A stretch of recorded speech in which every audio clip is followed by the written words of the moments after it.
Today's podcast is brought to you by Audible.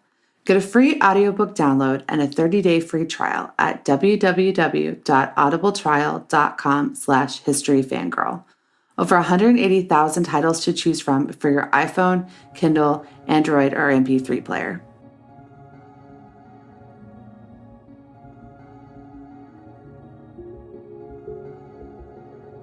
Hi, I'm Stephanie Craig. Welcome to the History Fangirl podcast. This is episode 47, England's Roman Baths. The town of Bath is famous for many things. It's the hometown of Chaucer's Wife of Bath. It was a Georgian pleasure town, and its hot springs have led people to it since Neolithic times. However, for many history lovers, interest in the town begins with the Roman Baths, a UNESCO World Heritage Site and one of the more interesting ancient Roman ruins in Britain today. My guest is David Crowther. He is the host of the History of England podcast. We chat about how the Romans came to Britain, what got the Romans interested in Bath in the first place, and what happened to the town in the centuries after they left. My guest today is David Crowther. He is the host of the History of England podcast, of which I am a huge fan, and I'm so excited to have you on today. And we're going to talk about the Roman baths in England. Hi, David. Hi, Stephanie. Thank you very much for inviting me on. It's very kind of you. I feel slightly humbled. Oh, thank you so much. For listeners who don't know, you have an amazing podcast. You want to just tell them a tiny bit about the history of England before we get started? The show, not the concept. Oh, well, Stephanie, I listened to your interview with Mike Duncan. He's a lovely guy, isn't he? He is. He's great. And he was talking about I am one of Mike Duncan's children and one of his babies. Oh. Obviously not biological, but I am one of those people who thought, well, I can do this as well about England. And, at least my mum will listen. Actually, she doesn't, fun enough, but, My mum listens to one of my shows, not the other. Right. But she claims technology. I think it's a fib, personally, but there you go. Anyway, so I just thought I could say just chronological, all the way through from Roman Britain to until I or the last Englishman dies, effectively. Oh, no. So I guess, so this is something that I wondered about Rex Factor, which I wonder about you too. What's your plan for when because the Rex Factor guys got caught up to modern day and they had to go back and figure out other things to do because they still wanted to have a show. What's your plan for when you get to 20 or 2021 or whenever you get caught up? Have you heard of the myth, Zeno's paradox of Saint Sebastian? No. Well, the thing is that Saint Sebastian was shot by an arrow. Zeno says, how can it be that the arrow crosses half a distance, then has to cross another half a distance, then has to cross another half distance? The arrow should never reach Saint Sebastian. And I'm a bit like that. The later I get in the history, the slower I go. So I'm almost down to an episode every couple of years now. So I think it's a never-ending task. Oh, excellent. Well, that's good for us. The more recent you get, the more there is to talk about. It's never going to finish, Stephanie. Well, that actually makes me really happy because as a huge Mike Duncan fan, when his show ended, it was really sad. Well, it was an outrage. I know. You can't do that. Yeah. I have so much respect for you and I'm such a fan of yours that I was just like, please come on the show and talk about whatever you want. And so you suggested the baths. And what got you interested in Bath in England? Okay, so Stephanie, so I have, there is a tradition, obviously, as I'm sure there is where you're from, of school trips. And so as a youngster, when I was sort of knee high to a grasshopper, our school took me off to Roman Bath. And when you're, 10 or whatever it was, you're more interested in the fact that Jack has just vomited down your back in the coach than you are in what you're going to see. So I don't think I got the best flavour of Bath. So this year they got in touch with me and they said, why don't you come and talk to our museum staff and have a look around the Roman Baths and do a podcast or two on it? And I thought, okay, that sounds great. And when I got there, I was just blown away. So that got me interested. But when I got there, I thought to myself, well, why on earth did I not come back? Because it is the most stunning town. It is the most stunning museum. And, if Jack hadn't vomited down my back on the coach, I'd have gone back a good deal earlier, let me tell you. So why don't you tell listeners what Bath is? So that because I haven't been there. I think it's common for people to go from London as like a day trip and maybe combine that with Stonehenge sometimes. But I was staying in a different part of England, so I did Stonehenge with a friend of mine separate and didn't go. Right. And so even I don't have as good of an idea of what Bath is as I normally would. The nice thing about Bath is that it is several things, without wanting to complicate it. So it's a city in the west of England. It is, I think, I could be wrong in this, the second most visited city in England after London, probably competing with York. And there's a reason for that, which is that, as I say, it's many things. So at once, it's just a lovely city. It's quite homogenous in the way it's built. So it's built with this gorgeous yellow limestone. So everything you see looks very similar. It's beautiful. It's set within a bowl, if you like, with wooded scarps on all sides of it. So it's just in a beautiful environment. And of course, it had these Roman baths, and also it's very good for shopping, which, as far as I'm concerned, is actually of absolutely no interest whatsoever. But I'm told there are some people for whom that's a real draw. Or spouse, if you need to get your spouse to agree to go. Well, actually, we went down and had a fantastic weekend. I tell you more, but that's probably not what you got me onto the podcast about. So it's a town. It's a series of Roman bath ruins. How, and this is something you cover on your show, but just for listeners, how did the Romans come to Britain? I think a lot of people maybe are familiar with like the biggest myth versions of that, but what was the actual process like?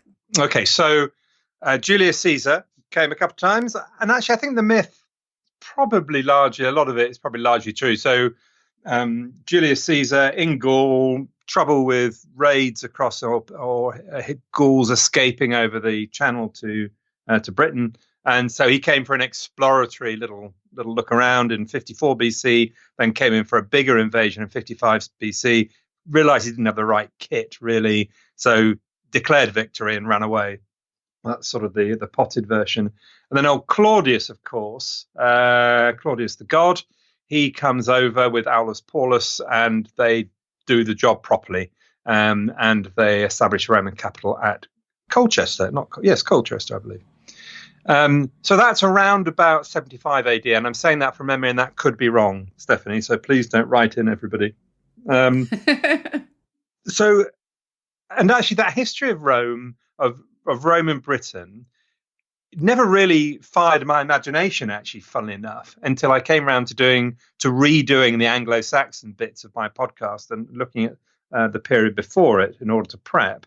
And there is this fascinating history of the Romans in Britain on a high level, which is of these different types of Roman Britain. Tell me if I'm rabbiting on, but you have a sort of classical period where you've got this massive Roman army that absolutely dominates the economy. And then you have this period where the armies, a lot of it's withdrawn as Rome has trouble with the rest of its borders. And you get this much more integrated society. And then, of course, Rome goes and everything collapses. So it's a fascinating story. And the Roman baths absolutely fit into that story, funnily enough. Now, what was actually happening in Bath? So after they're established and the Romans are there, it's a religious complex. It's a recreational complex. What is life like in the town? What's happening there? I'll start off by going back a bit. So, because there was something there before, there are these hot springs, and they're pretty unique, actually. They're certainly unique in the UK. There are not many others around the world, because most Roman baths, as we'll talk a bit later maybe, have a problem creating a lot of hot water. Well, in Bath, you've got as much hot water as you like, because you've got these springs coming down straight from the center of Earth, as it were. Probably not quite the center, obviously. So up that water comes. So it's always been a place, or it had been a place for a long time, where people had come. So there are lots of Neolithic flint shards in the water that they found, in the springs that they found. Clearly, many thousands of years ago, people were coming to the site and doing something there. Whether it was a settlement or whether it was a religious site, we don't really know. But before the Romans came, there was interest. So the Romans come, and in that classical period, Rome is quite separate to the countries that it inhabits. I'm not saying there's no interaction, but essentially you get these cities, which are completely atypical. The Britons didn't have cities. The Anglo-Saxons after them also, for many centuries, would not have cities. So it's a completely different environment. And the economy absolutely explodes. So you've got these kind of parallel lives, and the Britons would have been slaves. They would have done jobs. They would have been workmen. They would have come into the center. But it's a very Roman place, is what I'm saying, Bath, for those the first and second centuries. Then in the third century, the economy collapses for a while, because what happens is many of those soldiers go, and what then begins to emerge is finally a Romano-British culture. There's much more integration. The economy becomes smaller, but much more varied, actually, because in the first and second centuries, everything just gets shipped from Rome. These massive military convoys come over with olive oil and all the rest of it, and I don't know, sandals and what else is Roman, typically Roman, small pieces of olive bread, maybe. I exaggerate for effect. So over it comes. So I think by the time you get to the heyday of the Baths, maybe, the third, fourth centuries, you've got a lot of Britons going into the complex. The complex itself, we think of the Roman baths, so we think baths, but in actual fact, it's as much a religious complex as it is for bathing. So there are a whole load of priests that would come from all over the empire. So, for example, there's a priest we know the name of from Trier in Germany. It's a very international place, and the Britons would have come in, and again they would have worked for the people there. And then in about 367, you have what they call the Barbarian Conspiracy in Roman Britain, where there's a big invasion by Saxons, by the Scotti and the Picts from the north, and it looks as though Roman Britain is going to collapse. It holds out, but by the 420s, Roman Britain is absolutely dead. So it just disappears. There's a short period where you can see in many of the British Roman settlements, people try to keep things going. And you can see it in the Bath complex, actually, at Bath. But basically, it disappears and towns die. So that's kind of the broad history. And Roman Bath would have gone through all those stages. Now, the Romans were famous for their waterworks and their bathhouses, and I've seen bathhouses in Jordan that were like built by Romans, but then later used by, I want to say, the Upanishads.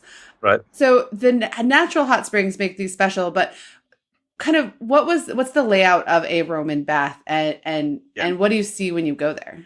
So one of the things we must talk about is Georgian Baths. So one of the things is that the other heyday of Bath as a city is the Georgian period in the 18th century.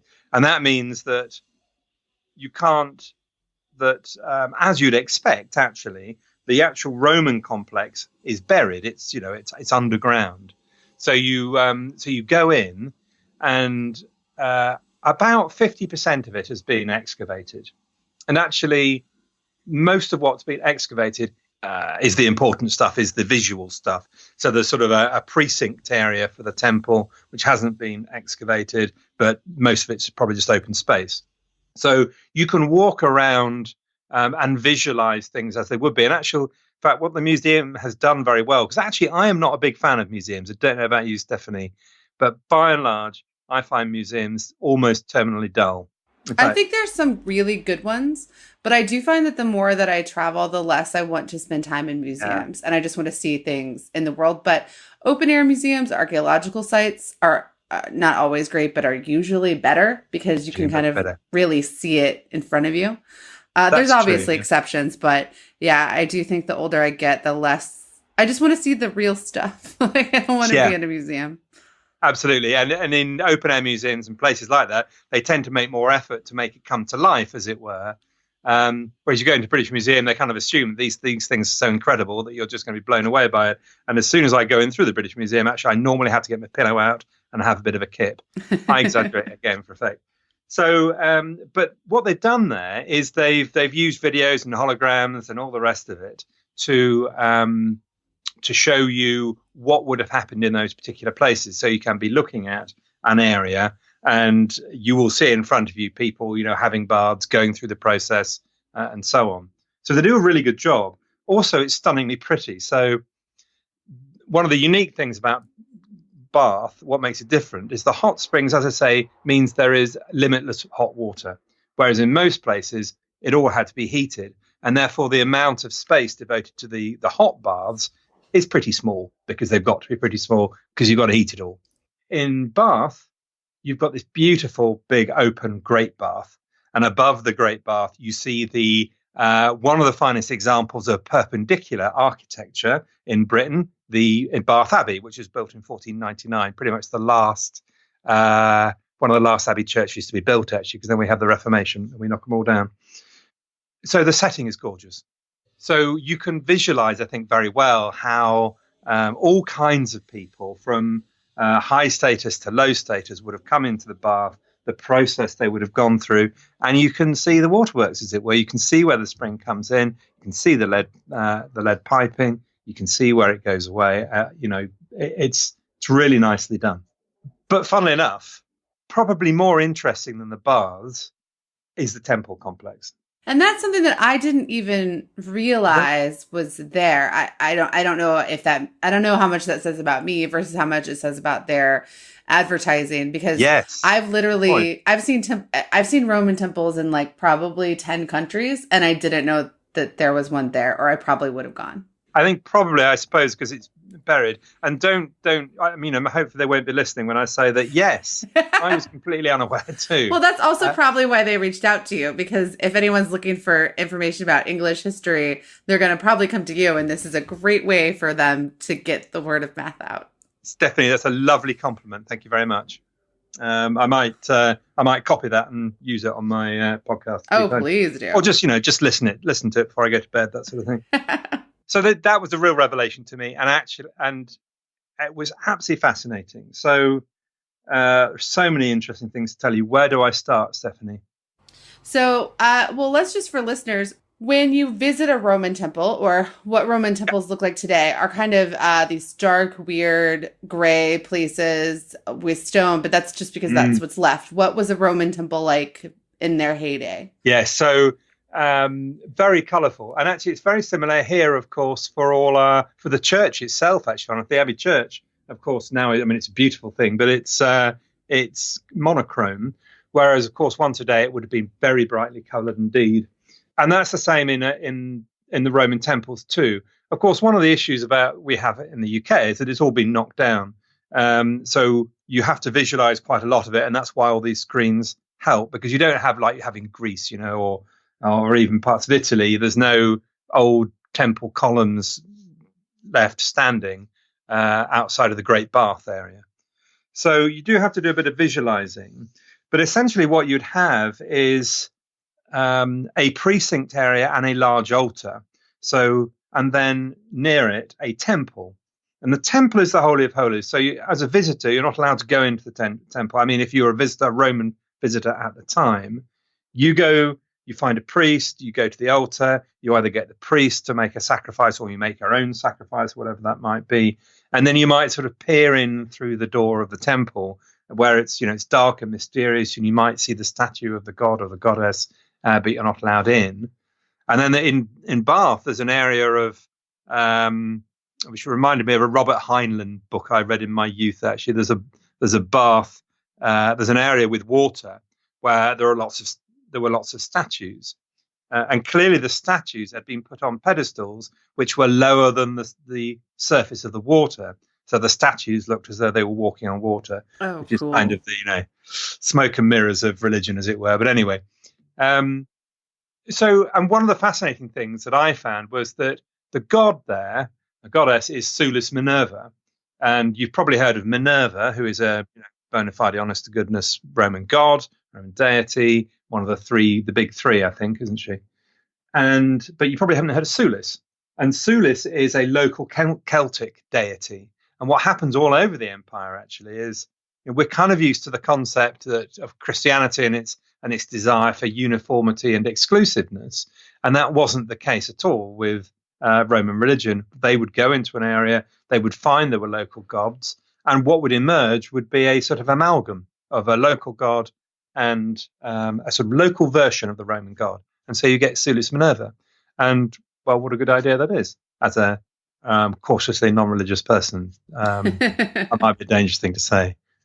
Anyway, so yes, and you had this lovely gold statue of Sulis Minerva. The statue's gone, sorry, you get this gold mask. And there's only 3 gold statues that survive in England, actually, 3 gold bits of statue.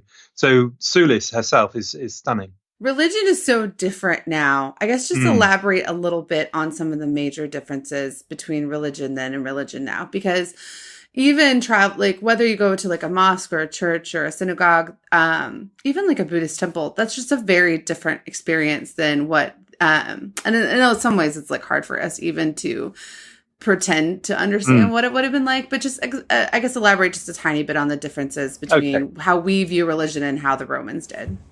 Well, I think I am not an expert, I have to tell you. My personal experience of religion is Anglican, which is the local thing.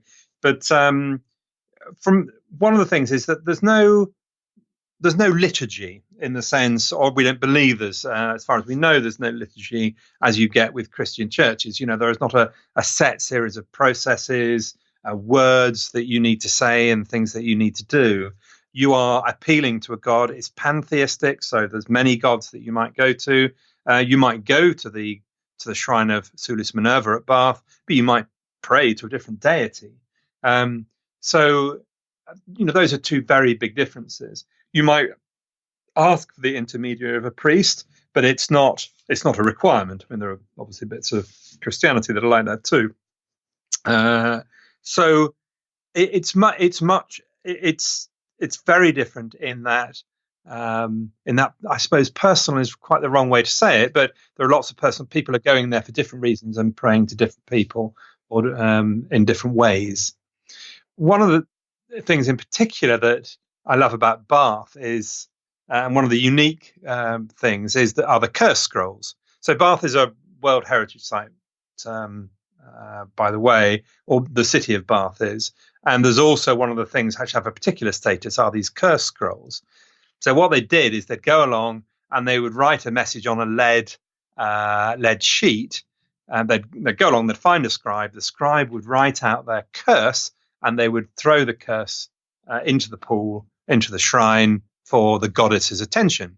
And the thing that got me about that, you kind of imagine that these things are going to be big issues, like Sulis Minerva, please bring, world peace. I don't know, you might want to pray for that, or Goddess Minerva, I don't know, whatever. But they're very, very personal, these things. They're very funny. So here's one. I copied a few out, actually. So Dokimedes has lost 2 gloves and asked that the thief responsible should lose their minds and eyes in the goddess's temple. Oh, and that's a little neat. 2 gloves?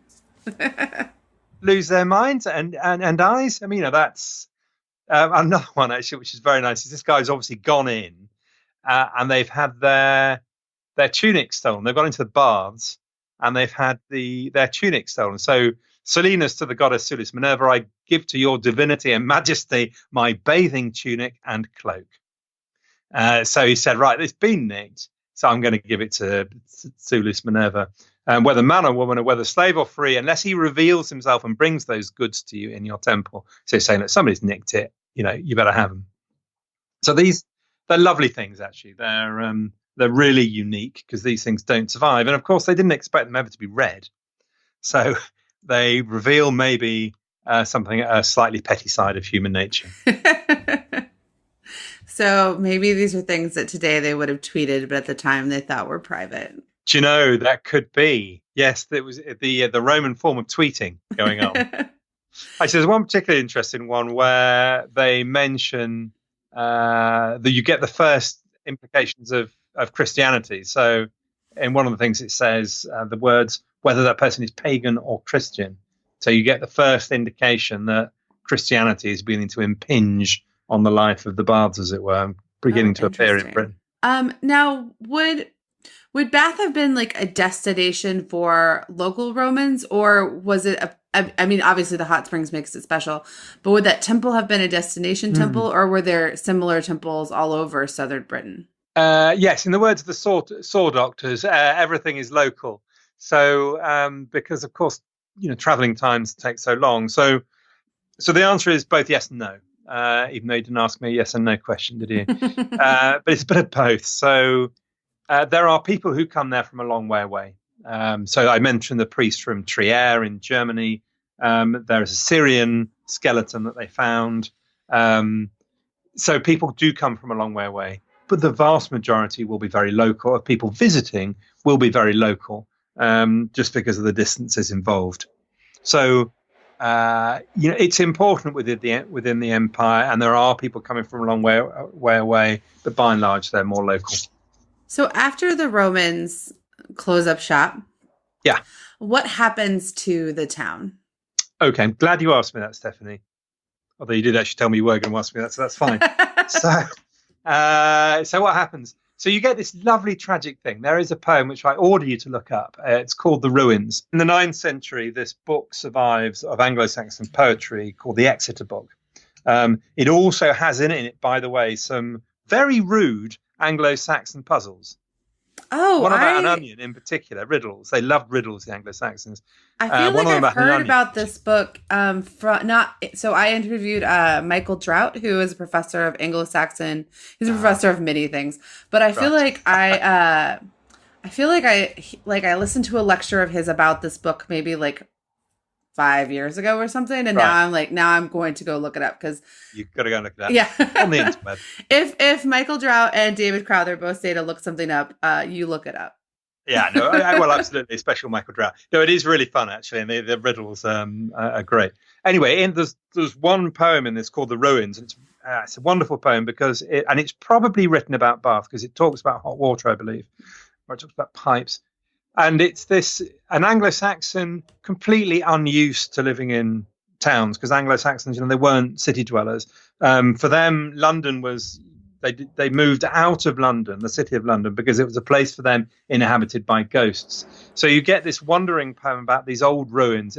Do you remember the original Planet of the Apes with Charlton Heston? Mm-hmm. Do you know that movie? Yeah.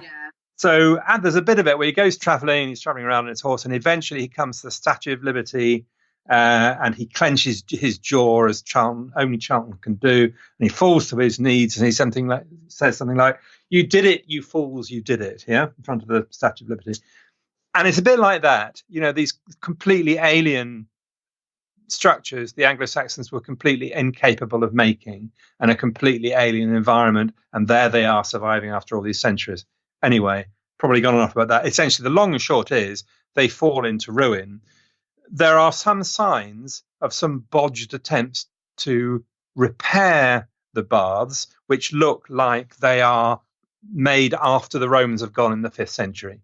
So you can see that the society tries to keep going, but it simply can't. And what happens is, as I said, the cities and towns and cities die, and the Britons return to the hill forts and to villages. And by the Henry I, who, as you'll know, is a Norman 11th century king, by Henry I's time, we know that they're gone. They're completely covered. They've disappeared. And memory of them is lost. I feel like Lord of the Rings there. Memory of them is lost. So the Bishop of Bath and Wells builds a cathedral. There's an abbey there. Bath develops a second career, as I'm told people can do. And it becomes an area of wool. So it's quite well off. It's reasonably rich. Do you know your Chaucer? I know the Canterbury Tales. I don't know the others. I don't think there's anything else really, but I didn't say that. So there's the Whiff of Bath's Tala. Obviously, so I think she's the wife of a wool merchant. So things are going on fine, but nobody knows there were Roman ruins there. The springs are there all the time. They're still being used, mainly for medicinal purposes. But the Roman baths are gone. And then Bath has its third career, as it were. So In the 1600s, funnily enough, Bath develops a bit of a reputation as a nice place for a dirty weekend. So Charles II comes along with his wife, likes the look of it, and I don't know if you know Charles II, but he's a famously louche and partying monarch. So he comes with his wife, takes a look, likes it so much that he comes back without his wife.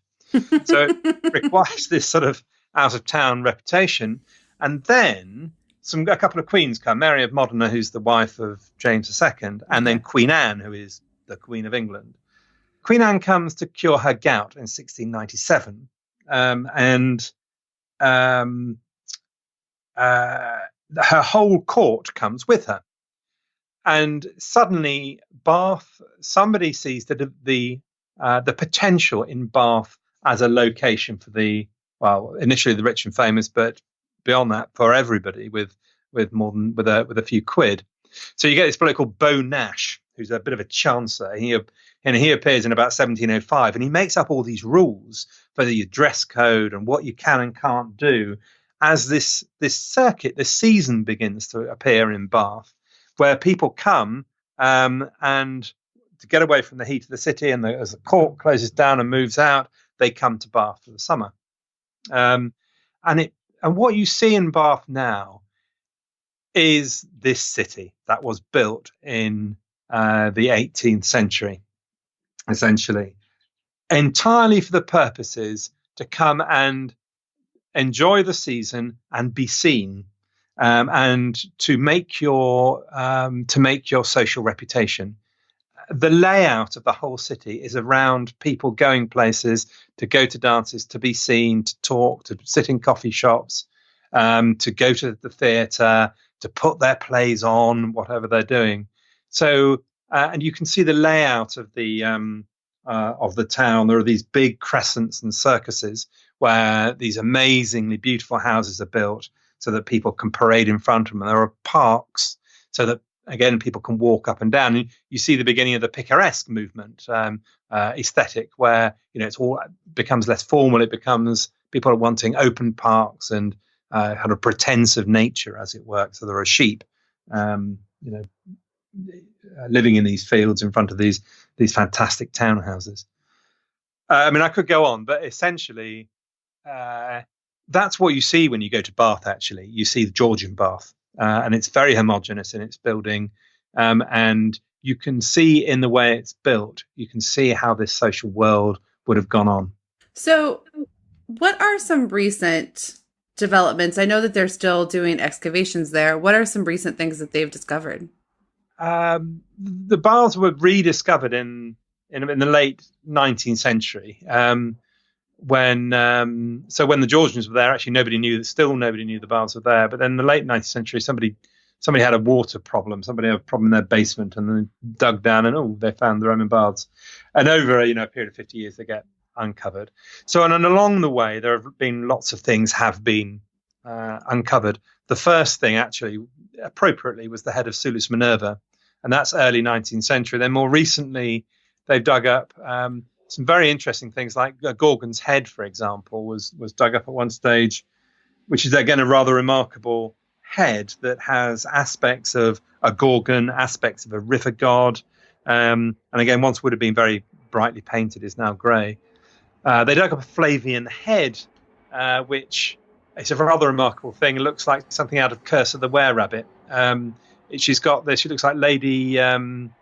Whatever her name was, she got this vast haircut, which would have required assistance, if not mechanical devices of various kinds. And you can trace it down to about 20 years of, I think, Domitian's reign. Oh, wow. So that's why it's called Flavian? That's right. It is. Have I got the right one? I wasn't quite sure if it's Diocletian or Domitian, but anyway, one of the two. Yeah, I think Domitian. I feel like Domitian and somebody else is a Flavian, but I can't remember who else it is. I'll have to go back. Well, I'm impressed. So that would be the answer then. It's this amazing haircut. They found a very rather spooky priest's mask as well. Mask, actually, this sort of silver mask with eye holes drilled in it, which looks like something out of, I don't know, Rosemary's Baby or something. Which had got stuck in the outpipe, had obviously been thrown in as an offering after the ceremony had been completed. So, and all of these things you can see when you go there. But I would say that the triumph of Bath is of the museum is the Great Bath. That's the thing what you will hold in your mind, I think, after you come afterwards. But there's a whole mass of things that they found. I suppose the unique thing is that many of these things have got names to them, and very often, these things are not personal in museums. The nice thing about Roman Bath is many of them are, that we know the names. So if somebody was going to go now for a trip or wanted to add it to their English itinerary, how many days do you think, now that you were a reformed Bath supporter, would you think someone should go, maybe if they're coming from like America or Canada, where they obviously want to go to a few different places, like how many days should they set aside for Bath? A couple of days is probably enough. I mean, it's a reasonably large place, although it gives the impression of being small, actually. But, go there, arrive there, if you arrive one evening, stay a couple of days, and then head off. I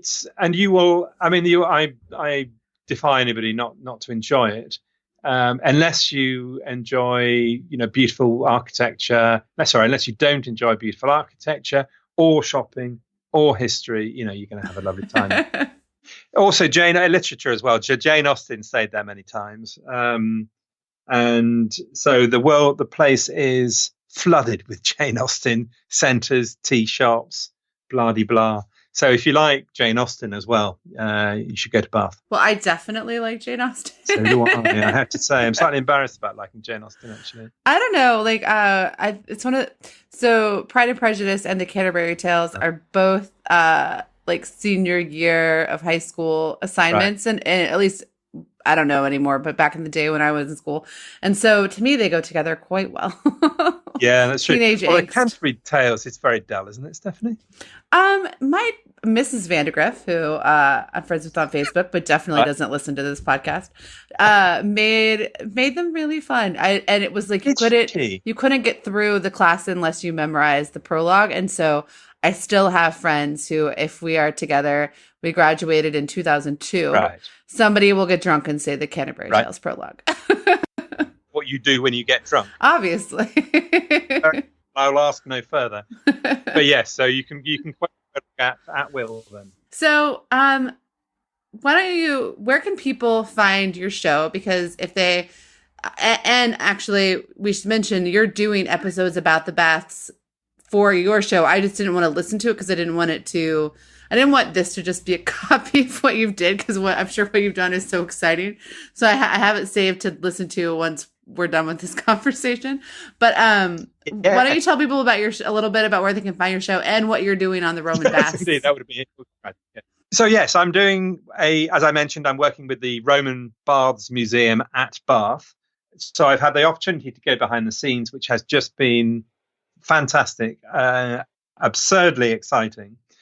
And so I've done 3 episodes, the first of which has come out, and the second 2 are coming out this month and then in August.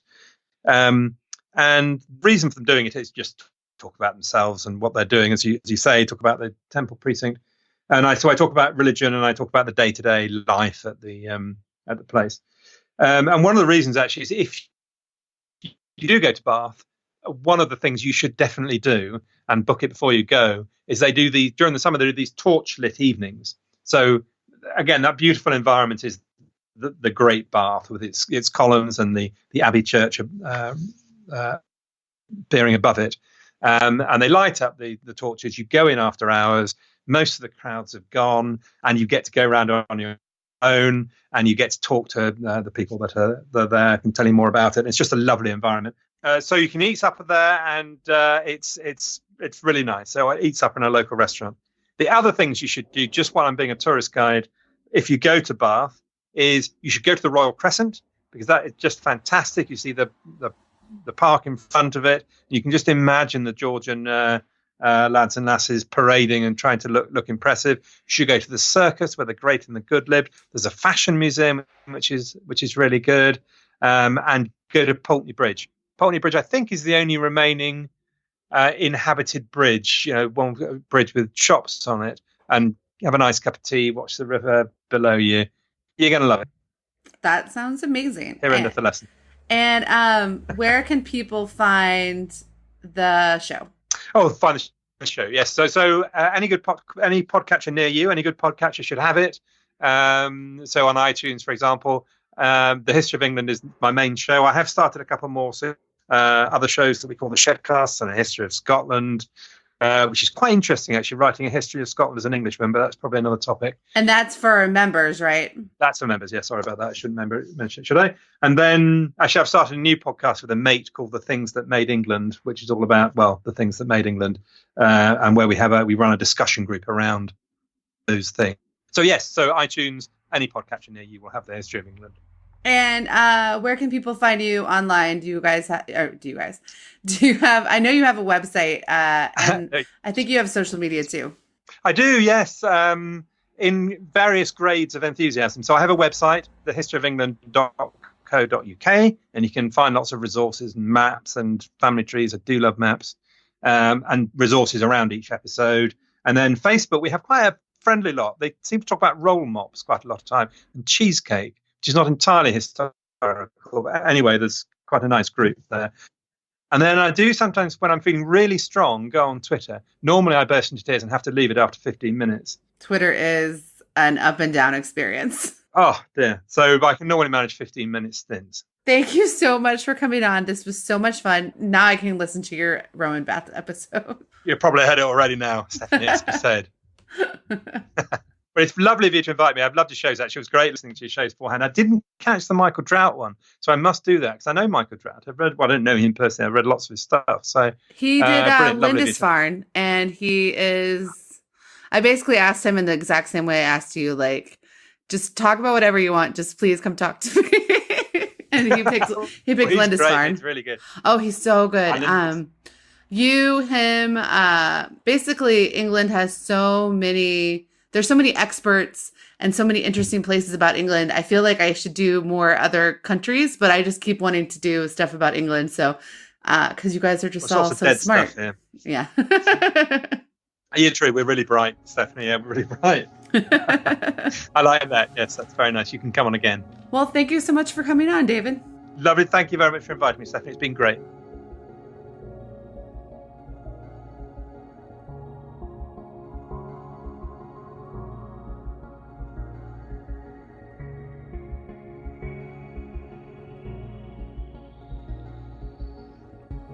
I want to say thank you again to David for coming on the show.